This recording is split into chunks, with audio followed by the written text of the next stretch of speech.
আসসালামু আলাইকুম, ইতিস কুকবুকে সবাইকে স্বাগতম। আজ আমি আপনাদের তৈরি করে দেখাবো আফগানি চিকেন মালাই শিক কাবাব। এই রেসিপিটি দেখতে যেমন সুন্দর, খেতে কিন্তু অসম্ভব মজার হয় আর তৈরি করা একদমই সহজ। যে কোনো অনুষ্ঠানে আপনারা এই মজাদার রেসিপিটি তৈরি করে নিতে পারবেন। আশা করছি আমার আজকের রেসিপিটি আপনাদের কাছে ভালো লাগবে। যদি ভালো লাগে ভিডিওতে একটা লাইক দিয়ে চ্যানেলটি সাবস্ক্রাইব করে পাশে থাকবেন। তাহলে চলুন মজাদার এই রেসিপিটি দেখে আসি। প্রথমে আমি চিকেন শিক কাবাবটা তৈরি করে নিব আর তার জন্য একটা ব্লেন্ডার জারে দিয়ে দিচ্ছি 3টা কাঁচামরিচ আর দিয়ে দিচ্ছি 3টা পেঁয়াজ কুচি। আর এগুলোকে প্রথমে আমি একটু ব্লেন্ড করে নিচ্ছি। প্রথমে এই দুটাকে একসাথে দিয়ে অল্প পরিমাণ একটু ব্লেন্ড করে নিবেন। তারপরে দিয়ে দিব আমি চিকেন কিমা। আমি এখানে হাফ কেজি পরিমাণ মতো চিকেন কিমা ইউজ করছি। আমি একটা মুরগির দুটো বুকের পিস ইউজ করেছি, পুরোটাই হাফ কেজি পরিমাণের হবে। আমি আগে কিমা করে নিয়েছি যেন পরে অনেকটাই সহজ হয়। কেউ যদি কিমাটা ইউজ না করে মুরগির বুকের মাংসগুলো ছোট ছোট পিস করে সরাসরি কিন্তু এইভাবে ব্লেন্ডার জারে দিয়ে একসাথে সবকিছু করতে পারেন। দিয়ে দিচ্ছি 1 চা চামচ চিলি ফ্লেক্স, 1 চা চামচ ভাজা জিরে গুঁড়ো, 1 চা চামচ গরম মশলার গুঁড়ো আর দিয়ে দিচ্ছি স্বাদ মতো লবণ।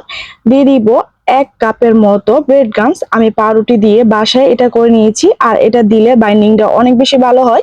দিয়ে দিব 2 টেবিল চামচ ফ্রেশ ক্রিম। আমি এখানে ডানু ফ্রেশ ক্রিমটা ইউজ করেছি, আপনারা যে কোনো ব্র্যান্ডের ফ্রেশ ক্রিমটা ইউজ করতে পারেন। আর তারপর সবকিছু আমি দিয়ে খুব ভালো করে ব্লেন্ড করে নিব। কারো কাছে যদি ব্লেন্ডার না থাকে তাহলে সবকিছু একসাথে দিয়ে পাটায় বেটে নিলেও কিন্তু আপনারা এই শিক কাবাবের মিশ্রণটা তৈরি করে নিতে পারবেন।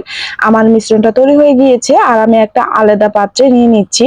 এখন সবকিছু নিয়ে আমি তার মধ্যে দিয়ে দিব খুবই সামান্য পরিমাণ ধনিয়া পাতা আর দিয়ে দিব 1.5 চা চামচ আদা রসুন পেস্ট। আমি সবকিছু দিয়ে খুব ভালো করে মিশিয়ে নিচ্ছি। আর আগে যেহেতু সব মশলা দিয়ে একবারে ব্লেন্ড করে নিয়েছি তার জন্য এত বেশি সময় লাগবে না, খুব সামান্য পরিমাণ সময় নিয়ে এটা মেখে নিচ্ছি। আর হাতের মধ্যে সামান্য তেল দিয়ে আমি এভাবে মেখে নিচ্ছি। আর তারপর আমি শিক কাবাব গুলো তৈরি করে নিব। আর এর জন্য একটা চপস্টিক নিয়েছি, কারো কাছে যদি না থাকে তাহলে হাতের কাছে পেন্সিল থাকলে পেন্সিল দিয়েও কিন্তু এইভাবে করে নিতে পারেন। আর এটা বানানো অনেক সহজ, আপনারা দেখে একটু বুঝে নেবেন। আশা করছি আপনারা এটা সহজেই করতে পারবেন। আর সেম ভাবে আমি এই চিকেন শিক কাবাব গুলো বানিয়ে ফেলবো। অল্প উপকরণে মজাদার এই শিক কাবাব গুলো আপনারাও কিন্তু তৈরি করতে পারেন। আপনারা চাইলে বাচ্চাদের জন্য কিন্তু এটা তৈরি করে নিতে পারেন, তখন ঝালের পরিমাণটা কম দিয়ে দিবেন। কাঁচামরিচ চিলি ফ্লেক্স এগুলো খুবই সামান্য দিবেন। চাইলে আপনারা এইভাবে বানিয়ে বাচ্চাদের কিন্তু টিফিনে দিতে পারেন শুধু। আর এইভাবে সবগুলো শিক কাবাব আমি বানিয়ে নিচ্ছি। আর কেউ চাইলে এইভাবে বানিয়ে ফ্রোজেন করে রেখে দিতে পারেন।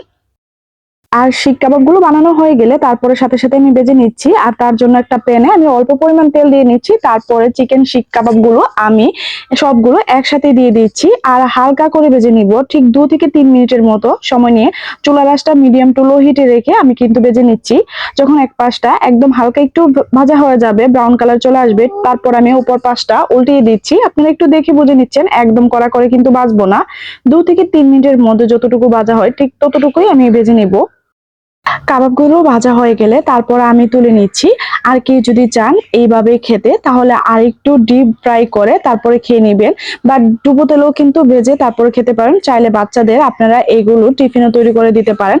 আর এখন আমি রান্না করে নিব, তার আগে একটা পেস্ট তৈরি করে নিতে হবে। আমি সেম প্যানে দিয়ে দিচ্ছি 5 থেকে 6টা কাঁচা পেঁয়াজ আর দিয়ে দিচ্ছি 10 থেকে 15টা কাজু বাদাম, 3টা কাঁচামরিচ। সবকিছু দিয়ে আমি 4 থেকে 5 মিনিটের মতো ভেজে নিব। আর তার মধ্যে দিয়ে দিচ্ছি সামান্য ধনিয়া পাতা। এখন সবকিছু দিয়ে আমি আরো 2 থেকে 3 মিনিট ভেজে নিচ্ছি। এগুলো কিন্তু একদম ব্রাউন করতে যাবেন না, 4 থেকে 5 মিনিট সময় ধরে ভেজে নিলে যতটুকু কালার আসবে ঠিক ততটুকু রেখে আপনারা নামিয়ে ফেলবেন। তারপর একটা পেস্ট তৈরি করে নিব। আমি সবকিছু একসাথে দিয়ে হাফ কাপের মতো পানি দিয়ে নিচ্ছি যেন পেস্টটা সুন্দর হয়। আর দেখতেই পাচ্ছেন এটা কিরকম হয়েছে, আশা করছি আপনারা বুঝতে পেরেছেন। আর এইভাবে করে আমি একটা পেস্ট তৈরি করে নিচ্ছি। কেউ চাইলে কিন্তু পাটায় বেটে করে নেবেন, বারবার বলছি ব্লেন্ডার না থাকলে আপনারা কিন্তু পাটায় বেটেও এটা করতে পারবেন।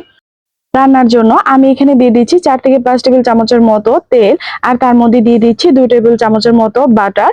আর এখন আমি এগুলোকে রান্নার জন্য ইউজ করছি। আপনারা যদি বাটারটা থাকে দেওয়ার চেষ্টা করবেন তাহলে স্মেলটা ভালো আসবে।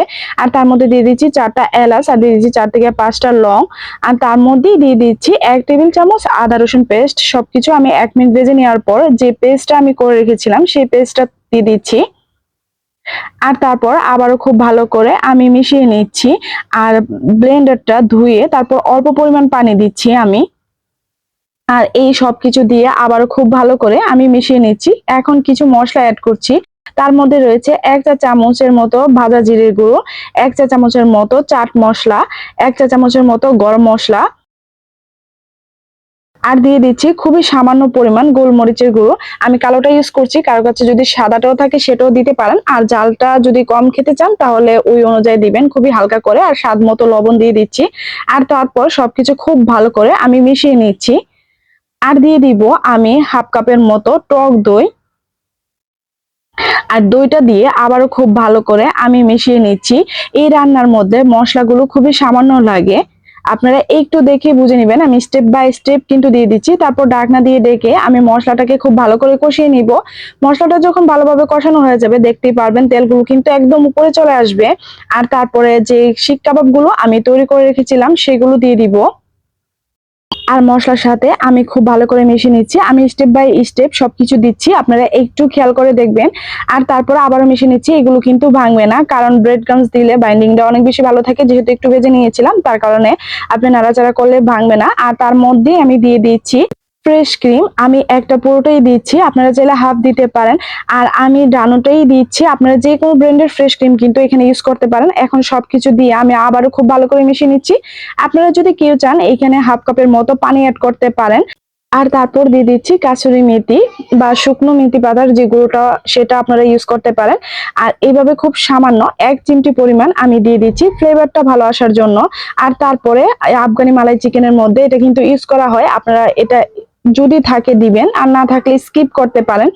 আর ঢাকনা দিয়ে আমি রান্নাটা করে নিব 7 থেকে 8 মিনিটের মতো। আর চুলার আঁচটা অবশ্যই মিডিয়াম টু লো হিটে রাখবেন, চাইলে লো হিটে রেখে তারপর রান্নাটা করে নিতে হবে। মাত্র 10 মিনিটের মতো সময় লাগতে পারে এই মজাদার রেসিপিটি করতে। আর এটা যেহেতু মালাই তৈরি, এই জন্য নিচ থেকে লেগে যাওয়ার সম্ভাবনা বেশি থাকবে, তাই একটু দাঁড়িয়ে আর অনবরত নেড়ে রান্নাটা কমপ্লিট করে নেবেন। আর আমার রান্না কিন্তু একদম শেষের দিকে, তার জন্য আমি এখানে খুবই সামান্য পরিমাণ আবারও দিয়ে দিচ্ছি ধনিয়া পাতা। আর সবকিছু দিয়ে আবার খুব ভালো করে আমি মিশিয়ে নিব। তৈরি হয়ে গেল আমার আফগানি মালাই চিকেন শিক কাবাব। আশা করছি আপনাদের কাছে ভালো লেগেছে। আর গ্রেভিটা কিরকম হয়েছে আপনারা একটু দেখেই বুঝে নিচ্ছেন, দেখেই কিন্তু অনেকটা লোভনীয় মনে হচ্ছে। আর এটা খেতেও কিন্তু অনেক বেশি মজার হয়। আমার আজকের এই রেসিপিটি আপনাদের কাছে ভালো লেগে থাকলে একবার হলে ট্রাই করবেন। আর গরম গরম পরিবেশন করে নিচ্ছি এই আফগানি মালাই চিকেন শিক কাবাবটা। গরম গরম পোলাও, ভাত, পরোটা, রুটির সাথে খেতে কিন্তু অসম্ভব মজার হয়। আপনারা একবার হলে ট্রাই করে দেখতে পারেন। আর বাসায় গেস্ট বা কোনো অনুষ্ঠান হলে এই রেসিপিটা একবার হলে আপনারা তৈরি করবেন।